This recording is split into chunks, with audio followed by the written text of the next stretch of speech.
Actually, if you analyze my life journey, a lot of it is efforts, personal efforts, but that's just 20%, I think, personally. 80% of what you will call God, luck, the biggest problem for family was how to get the next meal. I come from a joint family. We have a huge family and I was the eldest child, so I had a lot of responsibility. There is a very famous saying, especially in a village that I grew, where elderly people will say that the biggest risk is not to take risk.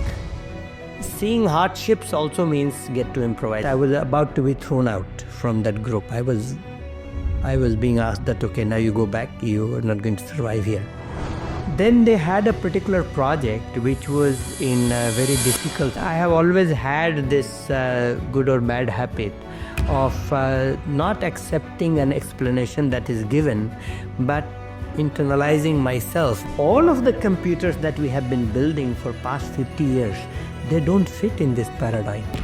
All of the computers we have been building so far, Salah, they are what you will call binary search, but in other words, they're mostly dumb computers. If I was to apply it in business, apply it into gadgets, apply it into electronics, how would the electronics change? And what will really happen to electronics? I wanted to build a device that was extremely low power, that can be portable, that can even be worn as a jewelry. Today, we're thrilled to welcome Gajendra Prasad Singh, CEO at Ambient Scientific, Inc.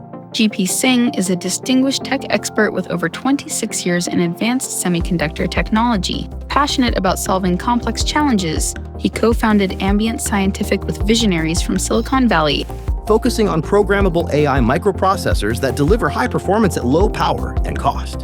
An engineer, entrepreneur, and innovator, he has over 50 chip tape-outs and numerous patents, significantly impacting the semiconductor industry. Let's dive into the conversation with him.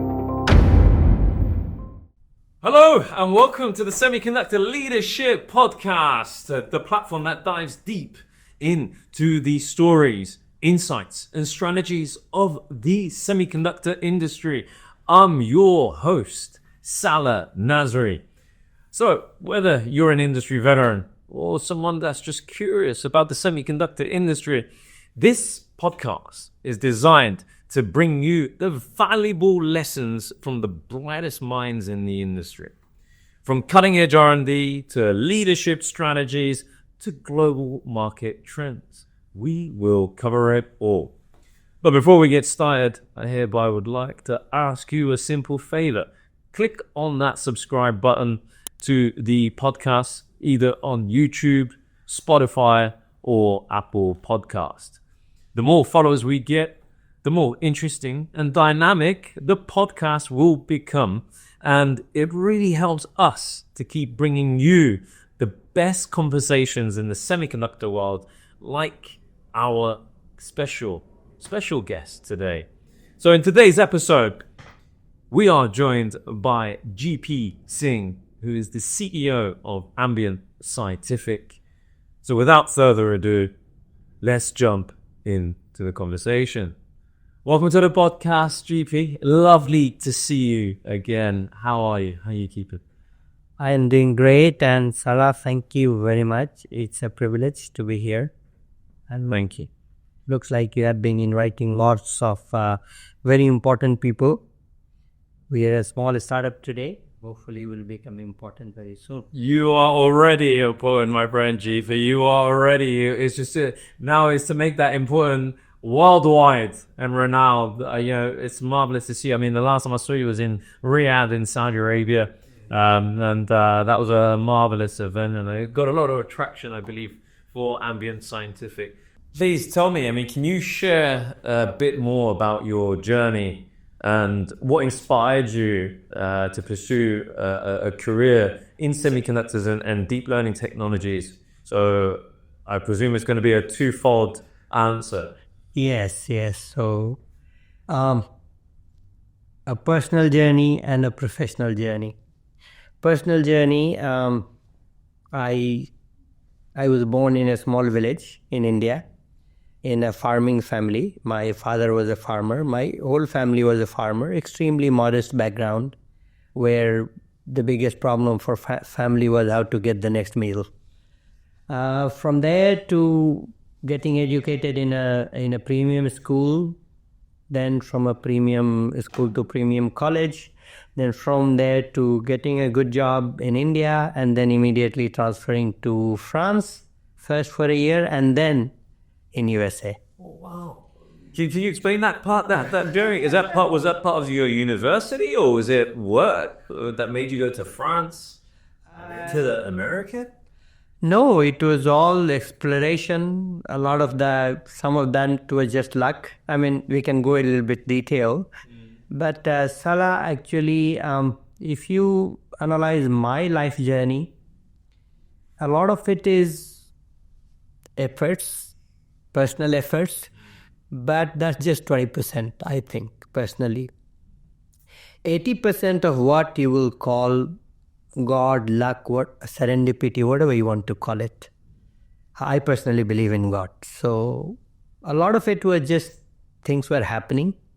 And in my case, they were happening at the right time, at the right place. And I got pushed from one dimension to completely new dimension. I'll give you an example, okay? For me, in a village, there was absolutely no chance of me trying to, even if I tried very hard, I could not have gotten admission into the school that I studied in. As it happens, one of my uncle got a small job in a dispensary where there was a doctor, and I happened to visit the doctor once. And he got very interested, saying, this kid seems to have something. So why don't I help you out? And he started showing my uncle cuttings of a newspaper that will advertise about some of the competitions that were going at the national level. So my uncle wouldn't know how to even fill those forms. So he will basically take the cutting, go to the doctor and say, can you please fill up the form? And he will fill up the form. I will go to those centers to give those competitions. 99% times I wouldn't even know what subjects were the exams being given on the center. So I will know that just a few minutes before. Most of those exams I will fail. Some I passed. The ones I passed happened to give the scholarship where I got admitted in one of the most premium schools in India, and the family did not have to pay a single dime. So all of the... Who was it funded by then? By the government of India, yes. So it was funded, everything was funded, the education was fully funded. That's how my high school got funded. When I started applying for college, there's one of the premium private colleges called the Birla Institute of Technology and Science, BITS Pilani. If you see, it's one of the most expensive schools, and there was no chance for me to go to that school. One of my friends just filled up the form and said, I have submitted your form without asking you. I got admission there, and some people pooled money to get me admission in that school. So a lot of these were not really planned. It just happened. That's how it happened. From there, I got a job. Job was easy to come because it's a very good college. But then being in India, I come from a joint family. We have a huge family, and I was the eldest child, so I had a lot of responsibility. And look at a job in India at that time, the payment or the salary you get cannot even feed 2, 3, 4 people. And I have a family of 20. So how do you feed a family of 20? So then I started looking around. One of the companies said, we'll send you to France. I went there to France. When I came back from there, one of my managers said, I have a job for you in USA. I came to USA. Then I got opportunity to work in one of the most premium companies at that time called Sun Microsystems. I just appeared in the interviews and they selected me. So I got in Sun Microsystems. There I got to work on some very, very advanced chips. Now, when I was in college, Salah, one of the area that I liked very much was device physics. So in my college, I did electrical engineering plus masters in physics. It's a very good combination for semiconductor, as I would learn later. At that time, I did not know that this could be good for semiconductor. But as I went to Sun Microsystems, it started becoming very clear that what was my hobby in college, device physics, is actually very good for semiconductor. So there were very difficult problems that the companies were trying to solve. And most people, the problems were difficult enough, so most people will just say, no, I cannot do it because they're difficult, so the chances of failure is very high. Me being a person who I guess you can say stupid or brave, same thing. Bravery and stupidity, borderline same thing. In the words of Steve Jobs, is stay foolish, hungry, and it goes hands in. These ideas to those questions, and luckily those problems I was able to solve, so it gave me extremely good exposure. So semiconductor became my passion, my hobby, and something that I really like to do. So I am one of the lucky people from that point of view whose hobby and profession is same thing. Why you? Why do you think you got so lucky? With all, there must be so many other GPs out there in the world who went through significant hardship and didn't have the fortune that you have.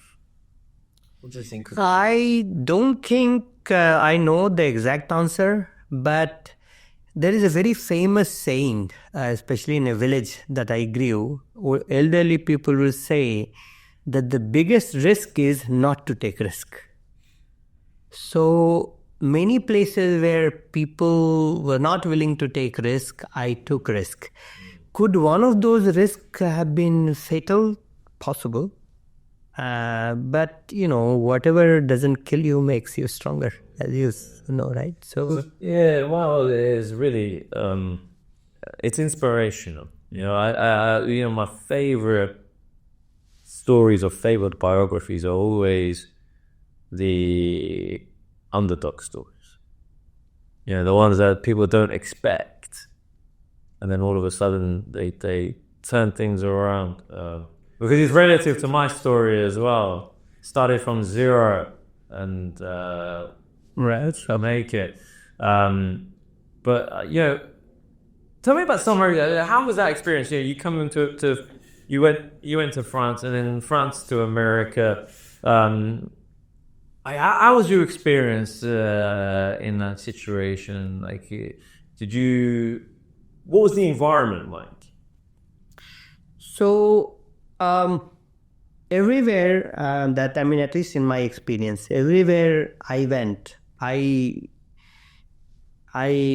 was put from an environment, a new environment, which was completely new. So much so that you pretty much have to start from zero. And one of the things, at least people in villages, the people who are living not in abundance, people like us learn is how to improvise. At any given time, you have a particular situation. How do you adapt? How do you make the best of it? Because that becomes our instinct. That becomes your instinct. And anytime you have seen, right? You may have heard of expression that bad times create good, tough leaders or people who create good times. Good times then create leaders who become complacent, bad leaders who create bad times. So seeing hardships also means get to improvise. I'll give you an example, okay? That might. So when I landed in France,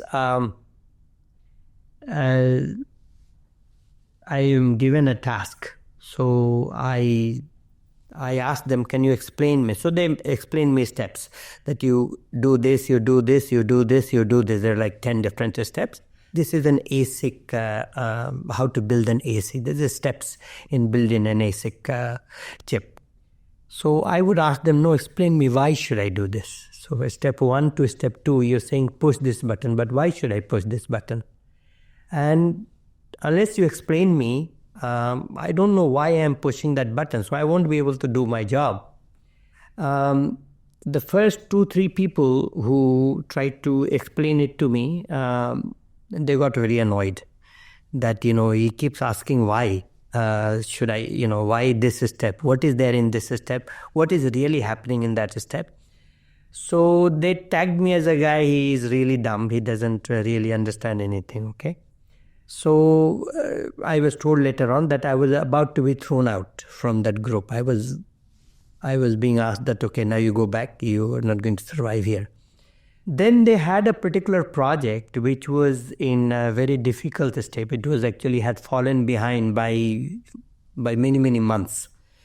So the salesperson there, he wanted to push that project and he contacted the project manager. The project manager somehow didn't care about that project. So he gave me as the person to do work on that project. So basically, a failure guy was given to a failure project. This is the summary. Now, as it happened, that salesperson used to be an engineer in past and a good engineer in past. So when I asked him the same question to him, why should I do this, right? This step. Not only did he explain me why I should do this step, but he also explained me, if this happened in this step, then you should repair it this way. By end of that project, I became such an expert that in next 1 month, I would be, any difficult project then will be given to me. So from a complete failure to I became the superstar, to the extent that when I was leaving, because the visa expired, the team said, we wouldn't want you back. So they applied for all the paperwork, said you just go take 1 month vacation, then you come back. Of course, once I came, another manager was waiting for me, says, let's go to USA. So I came to USA. So these are some of the improvisation stories that I'm trying to tell you. There was some luck, there's some serendipity helping. But I have always had this good or bad habit of not accepting an explanation that is given, but internalizing myself. Does it make sense from a very first principle point of view? Like in AI, somebody says AI is great. I would ask the question, why? What is so new about it? What's so different about it? Then some will say, it does mathematics, it does matrix convolution. Why do I care? You should always ask the question, why should I care? And say, it computes like brain. Question again, how? How does it compute like brain? Explain me what is in the brain that is equal to a matrix computing or a deep learning algorithm. So I'm sorry, we are jumping a little bit here, but my previous job, I was leading a team. We were building a chip to compete with NVIDIA. I was leading the hardware. Which company? This was called Wave Computing. Okay, so this was my previous job.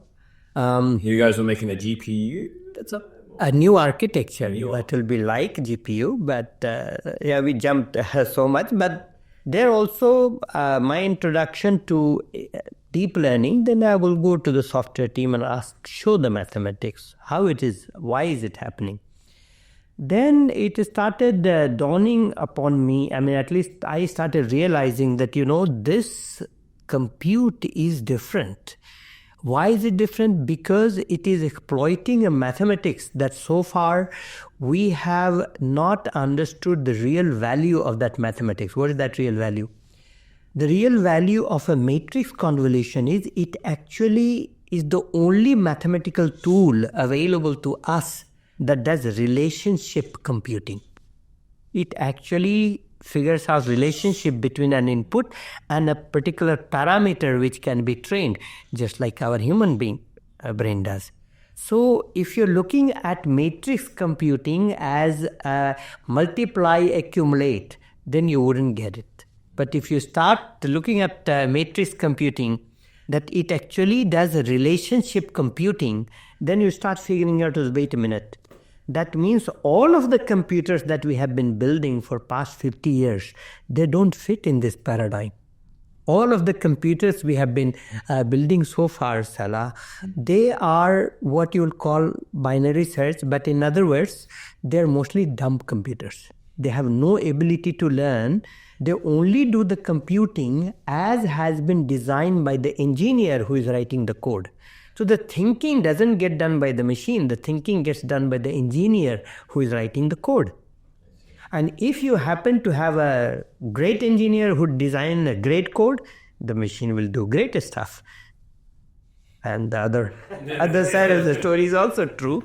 Unfortunately, anybody who has run a company or managed a team, you will know that in a team, 1 to 2% people, if you can get a good coder or good engineer, you will be lucky. Rest of the people they take a formula, they implement the formula, or they take an instruction, implement the instruction, but they don't seem to somehow ask, why am I doing that? Can they internalize it to the extent that they become, it becomes an intuitive. So unless one understands deep learning, Salah, to the extent that you can start internalizing it, you would not be able to exploit the full potential. Sorry, we get it. No, it's a really beautiful. I mean, it's all connecting to the puzzle, right? As they say, connecting the dots backwards. Yes, as they say. But so I hear what I really would love to know, and I'm sure many out there would love to know, is it? So, what was the turning point from your career that led to you to say, I'm going to create Ambient Scientific? Yeah, that is two different phenomenon mixed. One is very personal to me. I actually had iterated that when everybody was getting bored in Riyadh, listening to too many techniques. The same discussion, the same mission, the same thing. Yeah, same objectives. For me, it was more of a personal journey. I used to work for this company that was creating a chip and a system to compete with NVIDIA. That was the whole mission. And we were doing very well. At that time, my father actually fell down and he hit his head, and there was nobody around, so he could not survive. Must have had concussion or something, so he could not survive. So that was a deep shock for me. The company was also going through some change at that time, but for me, knowing AI, by that time I was able to internalize deep learning computing from not just from science point of view, but from point of view if I was to apply it in business, apply it into gadgets, apply it into electronics. How would the electronics change and what will really happen to electronics? So I thought, this is a problem I can solve, and whatever has happened to one of my family member should not happen to at least my mother. That's who I had in mind. So I went about finding out about it. There is a gadget. All of us face a big problem in the modern world, that our parents are in a different place and we are forced to work in a different place. Forced to work, this is really the term, okay? They cannot adapt to the new environment and we are not allowed to go there and live with them. So I wanted to get informed if any, especially if she fell. So I went, I told this story earlier also, one place, that I went to one of my friend who was running company, and I knew that he was trying to solve a problem like this. So I told him, you have a device that I can get.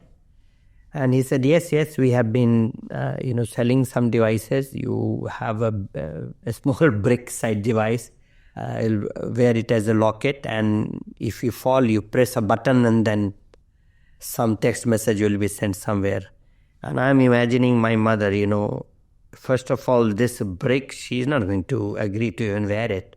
Even if somehow we force her to wear it, right? You're talking about somebody has fallen. If I have fallen, I don't have the state of mind to go and press a button. You're asking a 60-year, 70-year-old person to do that? Forget it. It cannot happen, right? So say, I asked him, I want to do this automatically. So if somebody falls or she started having asthma, if she has asthma attack, I want to know immediately, automatically.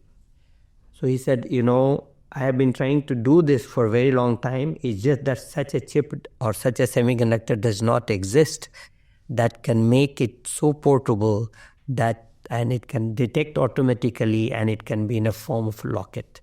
So those electronics are available, but those are the cell phones. You can probably do it in a cell phone app, or you can build it into a small gadget that is connected to an access point and this and that. I said, okay, forget it. This is just too complicated. It doesn't work for my mother. And if it doesn't work for my mother, it just doesn't work. It's really that simple.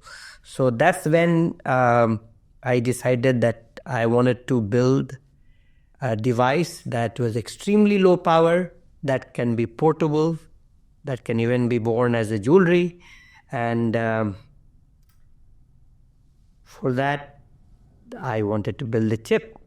Of course, at that time, I didn't know the extent of problems you will have to do so, because the AI computing is anything but low power. Making AI computing low power is a very difficult thing. As a matter of fact, making a chip low power itself is a very difficult thing to do.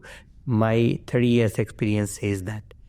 So looking for a technology that can actually solve that problem, give me a portable device that can be in form of a locket or in form of a jewelry that can detect if my mother falls or she has asthma attack, or you extend the problem further. Any type of anomaly detection you want to have.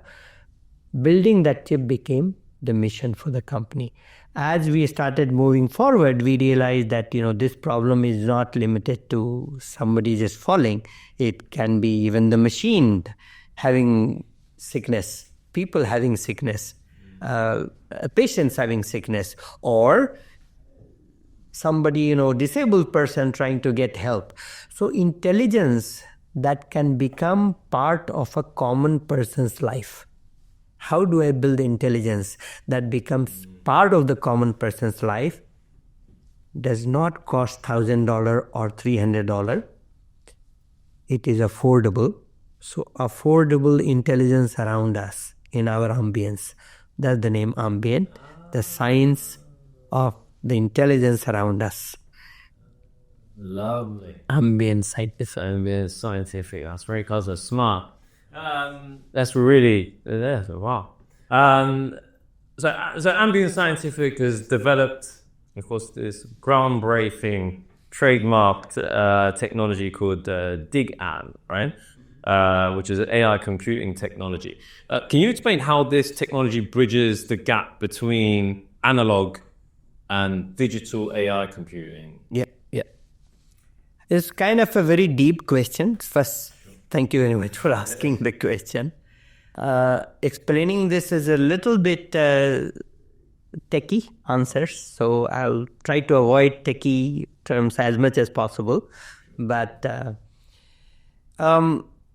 see, all of us who have done engineering, no matter what engineering you have done, in the first year itself you learn what is called Kirchhoff's law. Yes. That law says if you pass a current through a resistance, you multiply. The answer is a multiplication.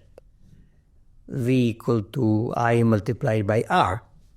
You can manipulate these terms here and there. Multiply can become divide, divide can become multiply, but fundamentally you get an idea that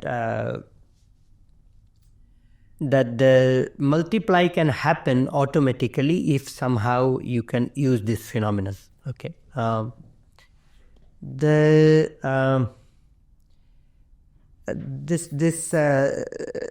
other part of the same law is that if you pass current or multiple currents through a conductor, they add up. Now, take the other side of the equation in software world. The deep learning algorithm, 95% of the problem is this multiply accumulate. And actually, it's not the multiply accumulate, it's the matrix convolution. Why matrix convolution? Because that's the only mathematical tool available for relationship computing. Why relationship computing? Because that's how our brain can be trained. Because you have an input, and then there are a set of parameters that can be trained with your experience. Relationship between what you have learned and what you're seeing now. So, like I have seen you before, so I have learned this is Salah. So my brain computes from what it remembers or what it has been trained with the new input that it sees right now, right? So relationship computing becomes matrix convolution, becomes multiply and accumulate. So the DNA of the problem has to be multiply accumulate. Now, before you go into analog, you have to understand that this multiplier is one of the most cumbersome circuits in digital world. If you go look at any circuit designer or architect in the digital or the chip world, one thing they hate is this multiplier. They don't want multiplier. So that's why you will see most of the machines that we have built so far, they build as less multiplier in the chip as possible. Okay. Come to the deep learning algorithm, you need not 1 or 2 or 10, you need millions of these. Now you have a problem, right? So in the digital world, a multiplier in particular is a problem, biggest problem.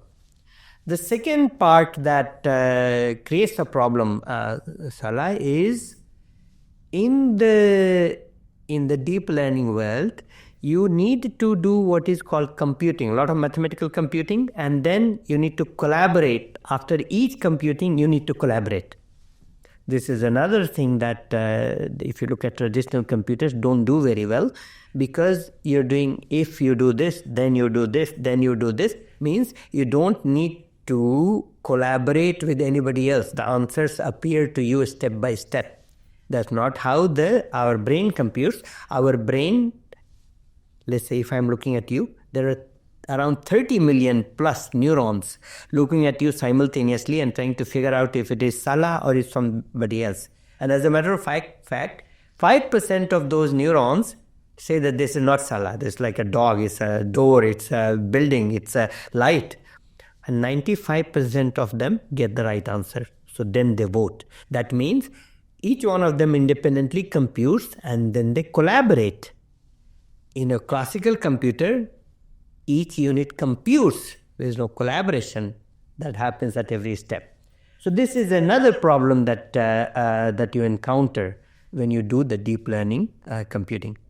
So coming back to this digital analog, if you can crack the analog, if you can really use this current and resistance or current and conductance or another form of current which can be charged, if you can use them, you can do multiply and accumulate easily. However, so far all of the analog that we have known or we have learned to design in past 30 years, they have a lot of variabilities. There are a lot of variations, a lot of problems that happens. So our team, me particularly, have had very deep experience in designing this type of circuits in my previous jobs. So our team and I just knew which of these parts will be very dangerous. So we converted them to digital. So we are using, we kind of able to take advantage of 70% of what a pure analog would give you, but avoid the problems that the pure analog brings on the table. That's why we call it's partly digital, partly analog. We call it digital analog DGAN. is our own name. It's a poor selection of the name, but That's the joke. we are not. And we still have to have great marketing people who can give better names. Yeah. So what challenges did you face in developing this hybrid digital analog AI technology, and how did you overcome them? So I'll tell you some of the things that was happening. We started in 2018, actually end of 2017. The analog way of computing matrices was already invented by another company. Mythic is a good name. They really pioneered some of these concepts where you can pass a current through a resistance and multiplication will happen. When we started working towards it, first of all, everybody, at the concept level, this is all good, but the devil is always in details. And in semiconductor, that's more so. The moment you start putting together these polygons, the transistors, all hell breaks loose, okay? So at that time, there were these couple of companies that were implementing these analog AI using flash memory. In my experience, flash memory is not a very good vehicle when you're trying to design linear components. Why linear components? Because you need to do mathematics. That means if I want to multiply 3 with 5, I need 3 to be 3 and 5 to be 5. If 5 becomes 4 or 3 or 6, you get unknown answers because you don't know whether your operand was 5 or 3 or 4. So you need to have linearity in the properties of the components you're using. Flash was not a good mechanism, in my opinion. So we decided not to use that mechanism and we transformed that to SRAM type, or we use basically standard cells of SRAM type cells. Sorry for being very technical, but because of that, we were able to avoid some of the problems that other companies faced, and we were able to solve it. So the biggest challenge for us has been that there has been a lot of papers published that show how it can be done with the flash memory. So most of the people were not willing to believe us that, the problem has already been solved. Looks like you are unnecessarily compromising on the cost and performance and whatever, blah, blah. Well, we made that choice and looks like we got lucky. Because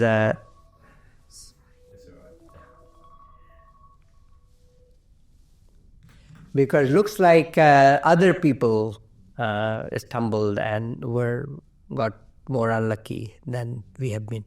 So the biggest challenge for us was to convince our own team, and for me also convince my own team how this whole thing will work together, and not to become too exotic in its implementation. Because my experience says that if you try to play around with the process technology, or if you want to tinker around anything in the process steps, that's a death sentence for a company. So having that knowledge from the past helped us stay clear from some of the extreme danger. So at one end, you can say we are taking huge risk and yet not taking the risk that could potentially. So we have been able to, I guess, make the right choices, I will say. The first product in your roadmap focuses on ultra low power AI processors.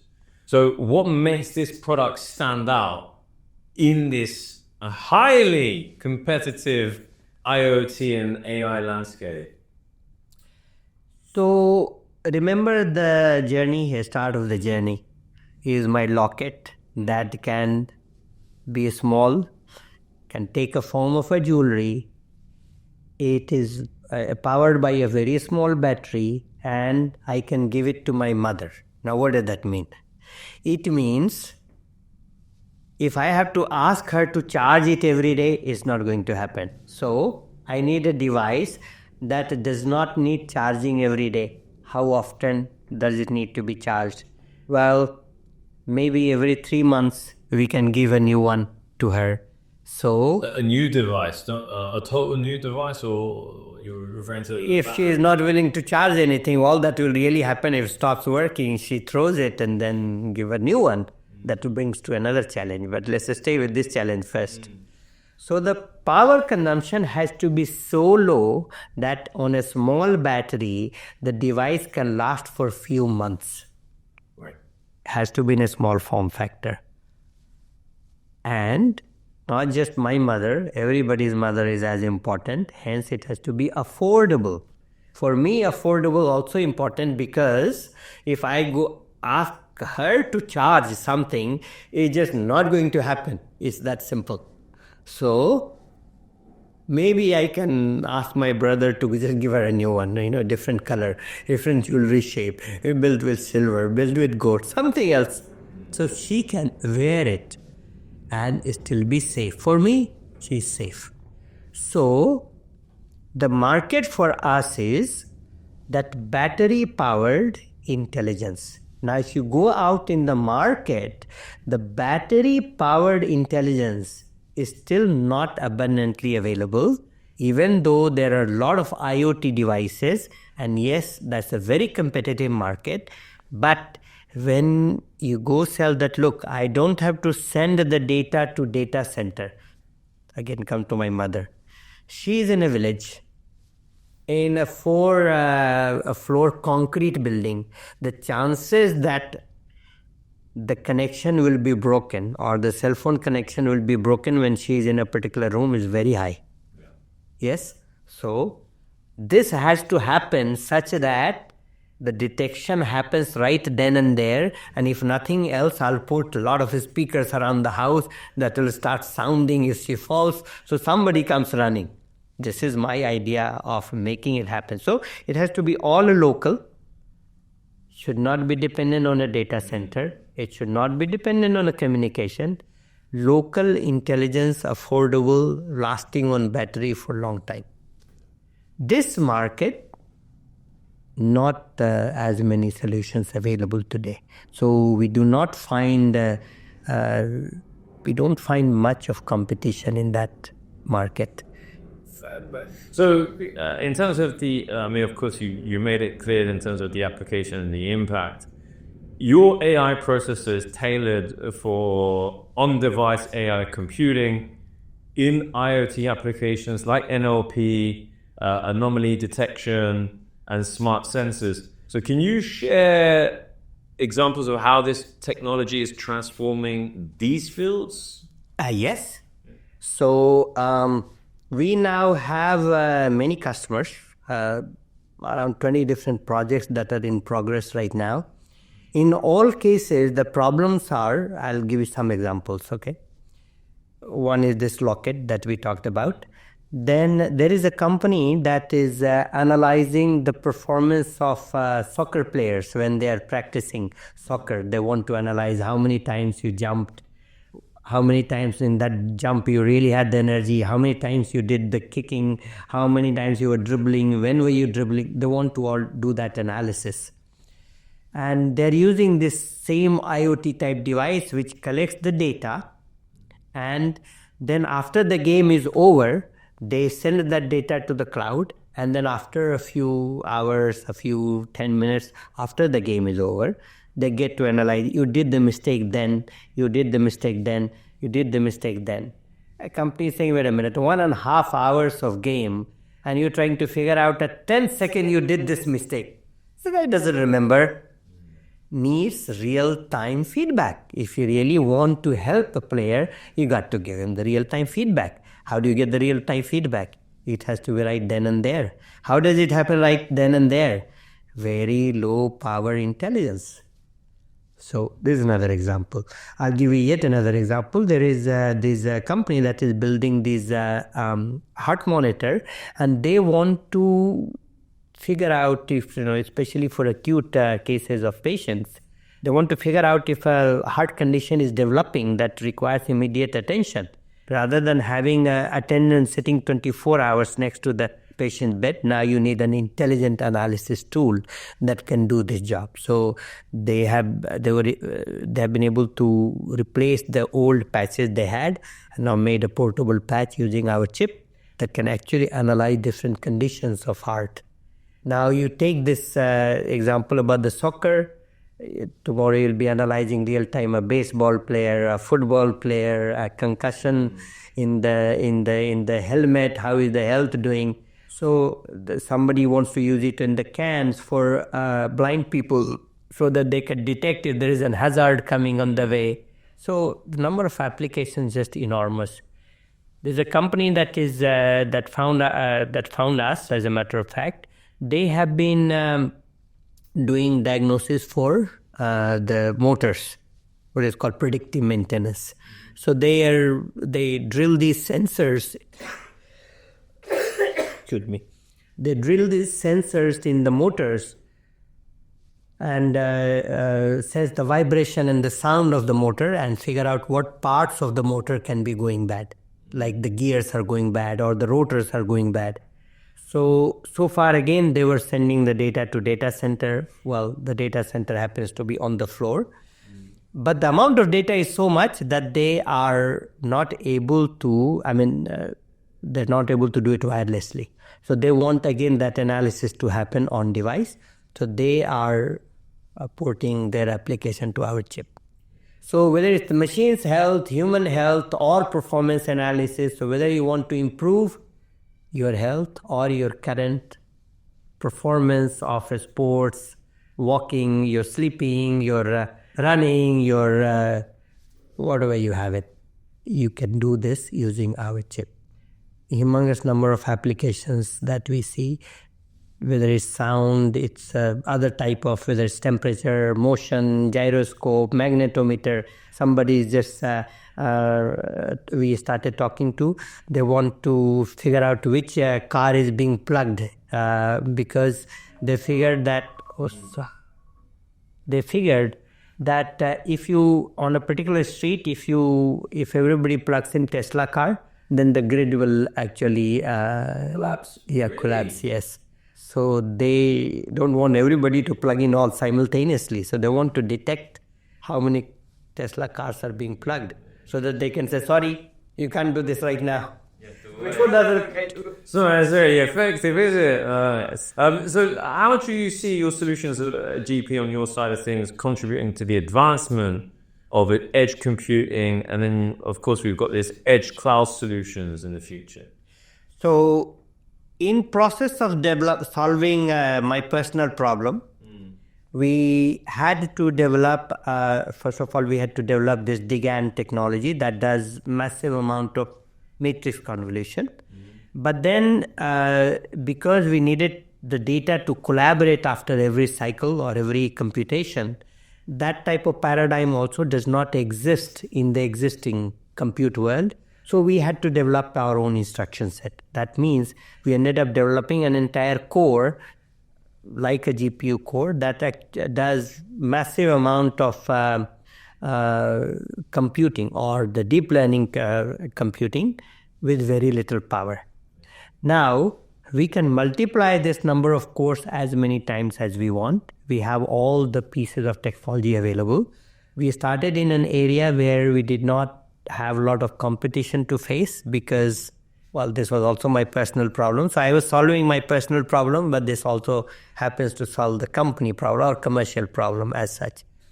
But we already have the next chip, which will be 64 core, and that will go into camera product. But if you look at most of the camera-based AI today, they all do regular 30 frames per second, and they're able to detect objects and things like that.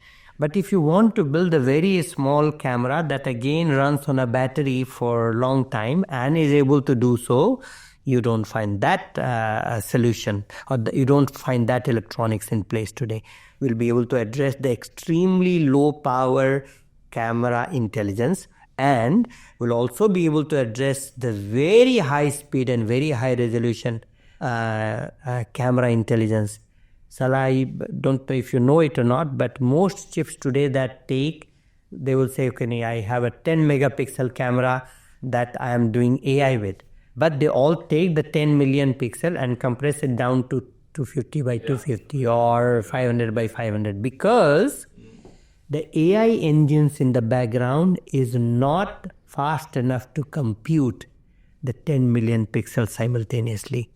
Our technology will be able to solve that problem as well. So you can then fly drones to inspect train tracks. You can fly... and maintain the high quality. Correct. Because you can do the very high resolution native AI computing on the fly. Okay. And so the technology is now such that you can use a small number of cores for very low power, or you can use a larger number of core to gain the performance. Because another problem you see, Salah, that is happening, GPUs have done great job so far. They have carried us till here and they will carry us a little further too. But we are already building the largest die that can be manufactured. There are no new equipments, UV equipment that you see on the horizon. We have been trying for past 30 years. What it means is you cannot increase the die size. What it means is if you need to increase the performance, you have to multiply number of chips. Yeah. People are already saying that, sorry, the number of chips required for the next version of Llama or ChatGPT is just going to be too expensive because you need too many of them. Yeah. So in those cases, we are also filling the performance gap. Because our core is able to give you very high performance in a very small area, die size. So that means ambient technology will be able to fill the gap for next 10 to 15 years once GPU start running out of gas, because you cannot build more number of dies anymore. I mean, you cannot build more number of cores on a die anymore. Remarkable. I mean, you've been involved in over 50 chip tape outs and hold more than 50 patents. Yeah, what's been the most fulfilling, or let's say even challenging, to sound cliche, innovation you've worked on so far, G-Fi, from your perspective? Salah, actually, I have been lucky or unlucky, whatever you want to call it, to be involved in projects that were always fighting fires. So, and most of the time it was again bravery or stupidity. I just said yes to projects that most people were running away from. So I ran into the fire every time other people were running out of the fire. Yeah. So I am fortunate enough that past 25 years of my journey has been amazing, great projects. And either forced by the personal situation or forced by the company situation or just forced by the boss. Either way, lucky enough to have been able to solve those. And all of these were new ideas. They had to be new because new problem, difficult problem. So finding patents is very easy because it's new, so it's it's not difficult to file patents. And when I started filing first patent, that was because you're getting a nice bonus for it. Now the patent becomes the lifeline of a company. So we have been lucky to invent some stuff that allows a lot of patents to be filed. So for me,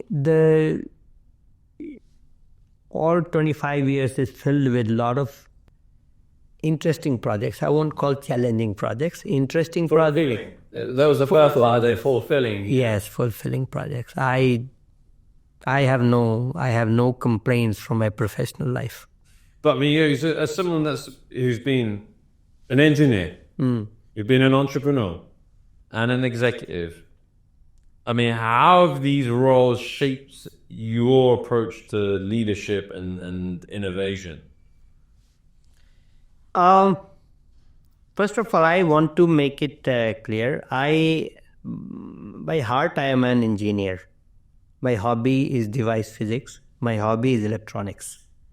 And I remain even till today, I participate. I'm very happy to participate in some of these projects or some of the projects we do on day-to-day basis. Like, how do you expand the number of cores to 10 to 2,000, 4,000, 8,000? I am part of those meetings even today. From there to managerial role, first time it was just because you're seeing other friends of yours getting better bonus or better. I want some of that. Yeah, I own some of that. I think in between also, as we are all very prone to, is the ego. So first time it was ego. Later on, of course, I learned that was something that we better stay away from. It's not a good thing. Okay, ego is What does up? Yeah, that's just not a good thing. So from managerial, then I learned the skills of, and I will really thank my ex-managers. All of them contributed heavily and in advising how to do good thing, how to...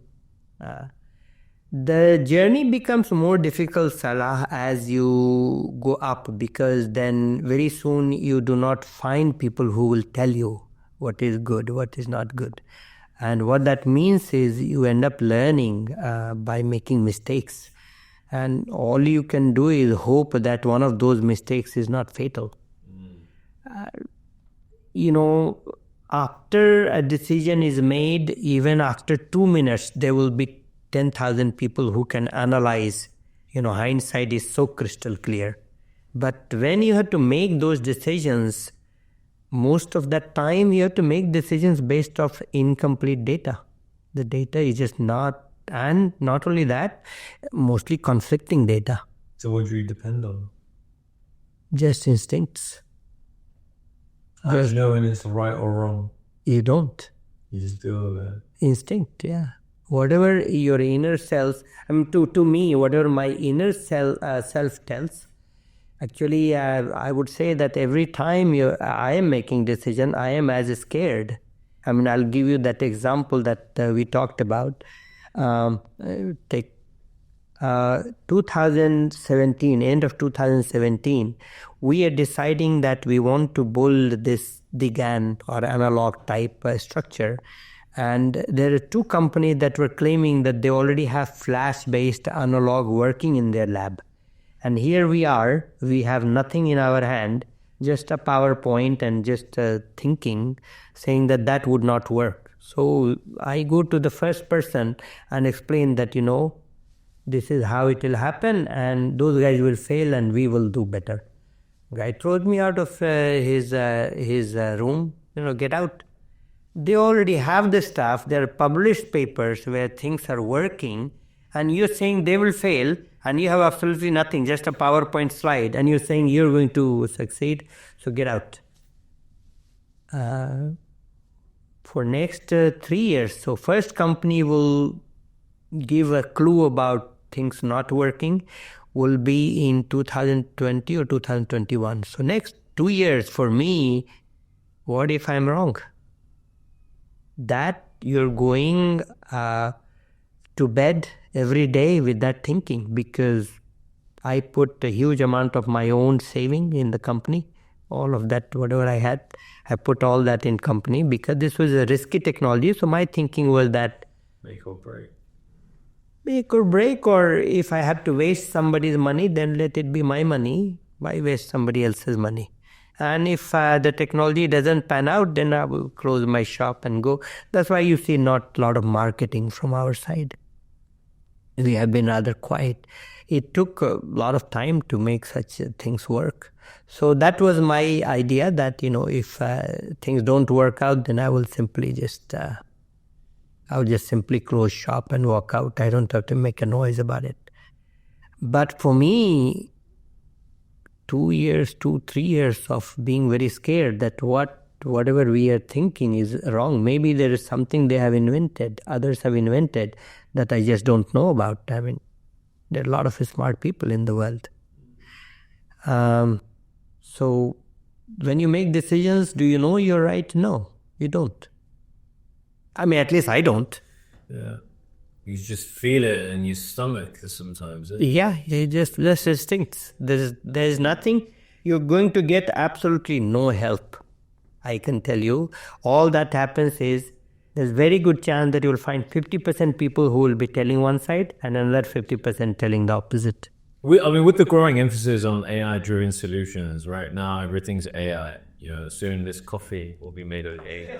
AI. What trends do you see shaping the semiconductor industry in the next 5 to 10 years? So Salah, this part I have actually spoken in another place also. I'll tell you. AI, first of all, it's the compute paradigm is very different. All of the start from thinking from very small circuit to the architecture, to the software, to the application, to how people will interact with the software or machines. All of this will slowly change because you get a next level of intelligence built because of ability to learn. So machines are just beginning to get the ability to learn. What I think personally is you're going to see multi-layer AI computing happen. Today, we are at a 1.5 layer of AI computing. ChatGPT or Llama are nothing but search followed by AI or AI followed by deep learning followed by search followed by AI. That's what you see today. As we go forward, you will see AI layer calling AI layer, calling AI layer, calling AI layer. And that will all happen in real time. Means you should expect programs to be able to ingest data, train themselves in real time, and then another program that actually monitors, and then another program that actually repairs. So you should see programs that should be able to monitor, repair, change themselves, train themselves, and all of this will be happening in real time. So that is still going to happen. That the time is still coming. So we are in a very infancy phase of what you will call AI computing.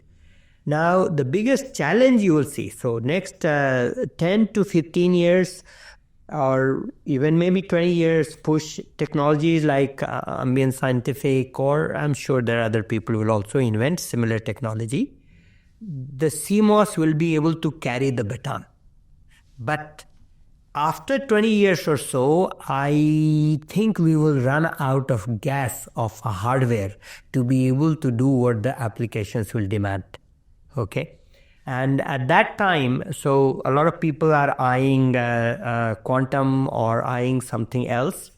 In my personal opinion, quantum will not fill this gap. I mean, at least I don't see it filling for next 40 to 50 years. So there is still another 20 years that I see as a gap, whether either you will stagnate and just wait for something to happen, or something new will happen. I personally do not know what that answer is. Quantum simply till it gets out of this extremely low temperature functionality, till then it will remain mostly a very limited probabilistic computing type engine. Now, can the AI and quantum or probabilistic computing as it is called, or as I call it, can they collaborate together and get you some answers? Answer is yes. However, when you look at the way our engineering mindset works in most of the world, people are still not able to comprehend the probabilistic computing with the exact answer. I mean, at any given time, if I want to eat rice, then I want to eat rice. It can't be. Yeah. So probabilistic theories combined with the AI, can they work together to create accurately known or predictable answers? Possible. Do I see anything happening today that makes it happen? No. So how do you envision, from your side, chiefly, just to be very transparent with you, I mean, how do you envision Ambient Scientific's role in the evolution of on-device AI and its broader implications for industries like you mentioned, healthcare, automotive, and industrial automation? So we are already starting to unlock a lot of these applications. As we go forward, we would unlock a lot of these applications, whether it's in healthcare or sports or industrial or in consumer or sound or vision, or we will unlock all this on device. I think there will be other companies that will follow hopefully the footsteps. Follow you as the leader, or follow the hype, or follow the trend, or? They will find the market appealing enough because it's there, and they will change themselves. Whether they change themselves by following us or inventing their own methods, that will be up to them. Especially if you see a lot of big companies, Salah, right? They still don't seem to have woken up. Most of the big companies who have been there in the MCU world or in MPU world, they still seems to be just scratching the surface or still thinking whether they want to do it or not. Personally, I don't think there is a choice. They will have to change. A lot of people still think it is a hype. I don't think it is a hype. I mean, this is because it fundamentally gives you the next level of refinement in the computing that we have all been looking for past 20 years. So this genie is out of the box, and it is going to impact everyone. We are lucky to have gone in that market, started in that market because of our however things combined. So we will definitely be in this market. This is one important market for us. We slowly are going to start building larger core devices and going to the edge, which will be powered edge, portable devices, maybe a larger battery pack, then wall power devices, then small servers. One thing that you will see that has happened in the compute industry is first we build a big computer, then we software device things up, and then build a small computer, then maybe a little bit medium-sized computer. Now you see AI happening only in large computers. Some of the stuff can happen only in large computer. Even the IoT, little bit like, if you have to switch on my TV, I have to tell Alexa to my remote control, and this will send it to somebody's data center somewhere. And from there, the information comes back and switches on my TV that is sitting next to me. Right. That makes no sense, right? So all of this will unlock, but the distributed computing will be, the AI computing will become distributed.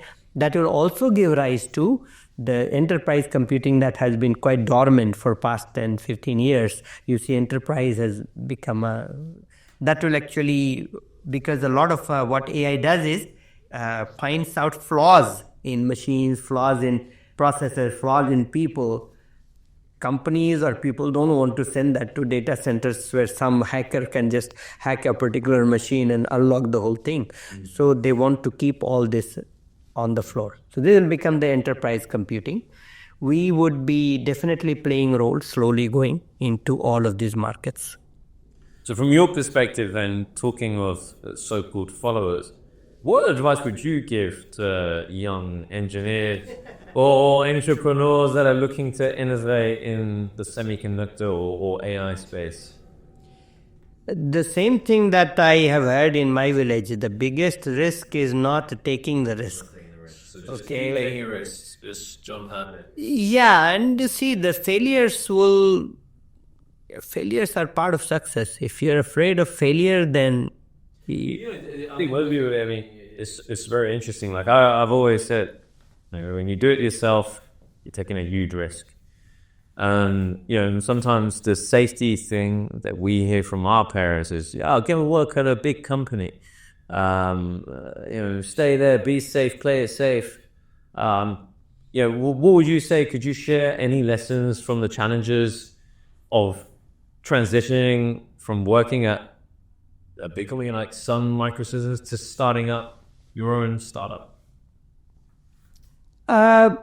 See, if I put myself in parents' shoes, I have kids, I will advise them the same thing, be safe, okay? There has to be a balance. That one, personally, I come from a joint family. So obviously safety of family is important, right? So one should always put enough safeguard and then take the risk. So mix of the, as we do in everything, mix of the two is important. I think one thing that I definitely, that you see that is happening right even now is there's nothing that is permanent. Okay, so as long as you're questioning, you're very alert, things are changing, and everything is changing. A lot of things change very slowly, subtle, you don't see the change, but everything is changing. So change is permanent, that's the only permanent thing you have. So what it means is whatever has worked in past would not. So there's a very famous statement that says whatever has got you here will not get you there. So question. Yeah. I mean, looking back at your career from the remarkable, humble beginnings of farmer environment to where you are right now, what are you proud of? What are you most proud of achieving? Be able to take care of my family.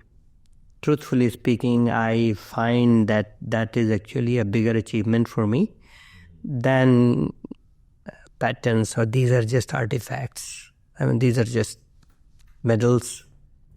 But seeing faces, seeing in your parents or your brothers or your sisters' eyes, they don't have to tell you anything. You can see that, okay, you have taken care of them, you have helped, you have been there when they needed.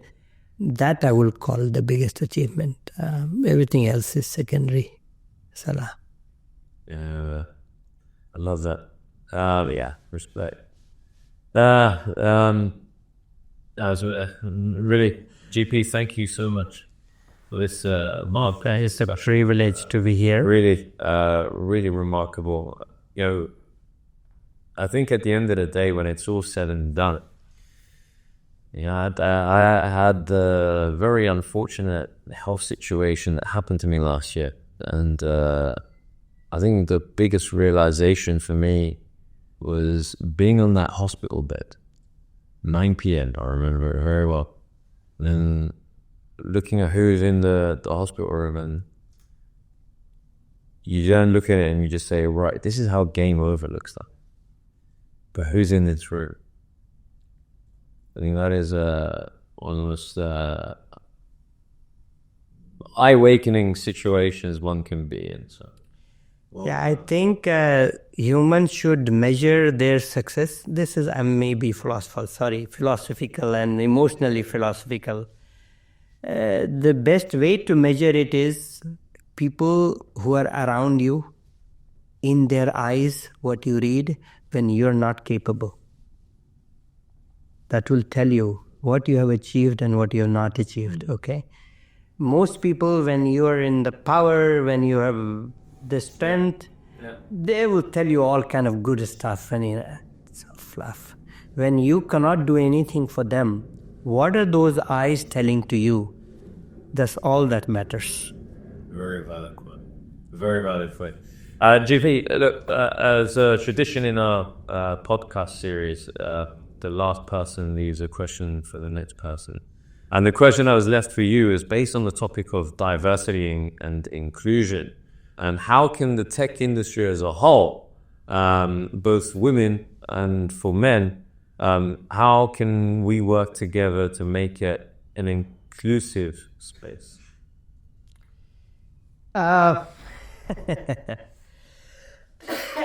Actually, this has to be a broader question in today's world, especially. You see, I'm going to answer this question only from computer and electronics point of view, okay? Past 60, 70 years, 80 years, we have been blessed as a human being that geopolitics and things like that did not interfere in our innovation journey, okay? When we innovated, when somebody innovated, whether he was in Africa or USA or Canada or China or India, it did not matter. we enjoyed the fruit of those innovations in electronics world. That's why today a person in a village on a rickshaw or It's using Google Maps. exactly right. Now the technology being weaponized is not good. Okay, I mean, and I really hope that our leaders, our elders, or we get our senses right, that we don't weaponize technology. Technology is for human betterment. Let's keep it that way, okay? I mean, that's why you see in a lot of applications we mentioned, I'm only mentioning healthcare and consumer. I'm not mentioning the evil side of all of this, right? Though those are unavoidable. But I personally is a more optimist, because you, in the midst of all the calamities that we as a human being have created, you also find that at the end of the day, we seem to get our senses right and still pursue the right direction. And that's why we are, 7 billion plus nowadays in the world right now. And I think I hope this continues. Technology world also, Salah, is one of the world where actually the equality, the disparity gets completely eliminated. The wonderful world of technology is where the trust or the thirst for talent is so high, the need is so high, it doesn't matter who that is.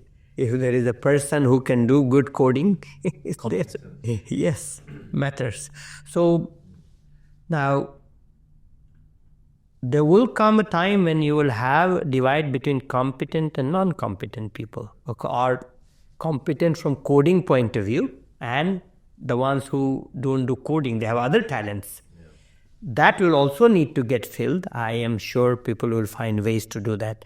Right now, though, I think the technology is filling a lot of these women rights things that you talked about. We're filling that up. I am more scared about the geopolitical and some of the unnecessary, the desire for dominance, that creating bigger problem than we need. Yeah. Thank you, GP. Thank you very much. It's a pleasure. Thank you so much.